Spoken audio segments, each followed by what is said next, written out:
What is a chef? This is something I've been exploring this season on Chefs Without Restaurants. I'm Chris Spear, and on this show, I talk to culinary entrepreneurs and people in the food and beverage industry who aren't working in a traditional restaurant setting. As part of these conversations, I've been asking my guests what it means to be a chef, since so much of our discussion about what a chef is relates to restaurants. But this is the Chefs Without Restaurants podcast. So today's answer comes from the one, the only Carla Hall. I got to speak with Carla recently for the show, and I'm so excited to release the whole episode.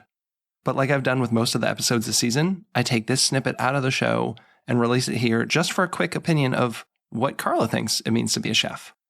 This part will not be in the full episode, so if you listen to this, don't think you don't need to listen to the whole episode, because when that comes out, you're really going to want to listen to that one.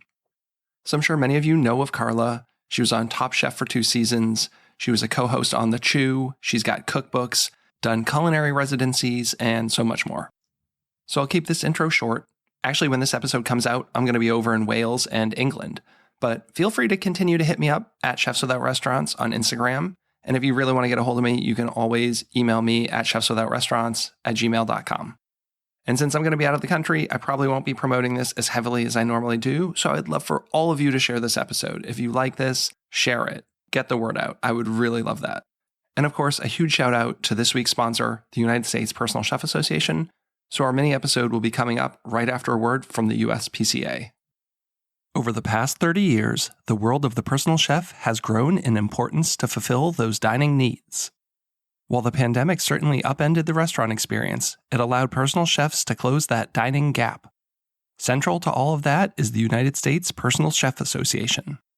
Representing nearly 1,000 chefs around the US and Canada, USPCA provides a strategic backbone to those chefs that includes liability insurance, training, communications, certification, and more. It's a reassurance to consumers that the chef coming into their home is prepared to offer them an experience with their meal. USPCA provides training to become a personal chef through our preparatory membership. Looking to showcase your products or services to our chefs and their clients?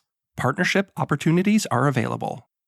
Call Angela today at 1-800-995-2138, extension 705, or email her at aprather@uspca.com for membership and partner info. So, this is the Chefs Without Restaurants podcast. One of the questions I've been asking everyone this season is, what does it mean to you to be a chef? As so much of the world identifies chef as someone working in a restaurant, you don't work in a restaurant. So what does it mean to you to be a chef? For me, it is, it's funny because chef is a manager. They are the head. They are the lead. They're the ones who, almost like the puppeteer in a restaurant. I feel like when my husband gets offended for me when people call me a cook, I'm like, but a chef is a cook. Sometimes a chef isn't a cook, but a cook is a cook, right? So I think in my world, being a chef is creating menus and creating experiences, which I still do, creating recipes that are executed in various places. And it is managing a kitchen on a much smaller level. I have been challenged by people who will say, "So, do you have a restaurant?" And I'm like, "No." And they're like, "So what are you doing now?" They place this value on having a restaurant. And because the layperson doesn't see other jobs where chefs or cooks can be, they sort of poo-poo you and devalue you. And, it's an eye roll. And sometimes I feel like I want to educate them. And then I'm like, well, why? Why do I have to spend my time? Some of that is ego. Yes. I'm not saying that you, but like me personally. No, but absolutely. As someone who loves what they do, but I've cooked in retirement communities, which translates to like nursing homes, right? So like people say like, "Oh, what do you do?" And you tell them you're a chef. And then at a retirement community that you kind of get this like, it's like, no, you don't understand what I do. And like, I get really excited and want to explain, all the cool things we're doing, but I feel like I've lost them because they just want to hear that I cook at some like fancy pants restaurant. Yeah, because they want to be able to have your food. They want to be able to to taste your food. But yes, to that point, I've also run into some chefs who were working in restaurants, and I saw them later at events, and they are now corporate chefs. And almost apologetically, they're like, yeah, I work here now. And I said, so how was that quality time with your family? They're like, oh, it's great. I said, yeah. How about those holidays? They're like, oh, yeah. I said, yeah. I said, this is the other side of things. It's not always at a restaurant where you have this joy and balance of life. And it wasn't until almost like just talking to them that they were like, okay, she's not going to judge me. But again, it is ego, because when you go to culinary school, it's all geared toward restaurants.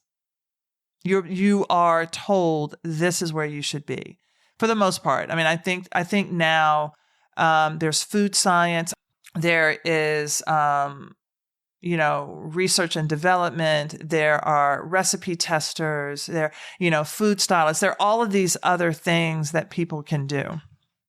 Yeah, that's why I want to bring some attention to them on this show. I mean, I already released over 150 episodes, and they're all people who don't work in restaurants. I mean, I've had a couple because they have like a food truck or something interesting, but they're mostly people doing really interesting things, like not in restaurants. And I love kind of highlighting that and what cool things you could do. And hopefully there's a young person out there somewhere who's like, oh, wow, I never realized that I could work for a company. Dave Petranczyk, who's been on my show, he works for Breville Poly Science, and he travels the world teaching like Michelin star chefs how to use, their induction cooktops. Like, yes, how cool! Like, how cool is that?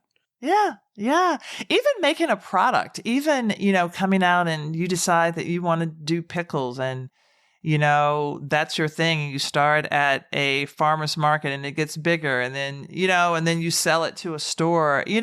There are so many outlets for chefs who don't have restaurants. Go to chefswithoutrestaurants.org to find our Facebook group, mailing list, and chef database. The community's free to join. You'll get gig opportunities, advice on building and growing your business, and you'll never miss an episode of our podcast. Have a great week.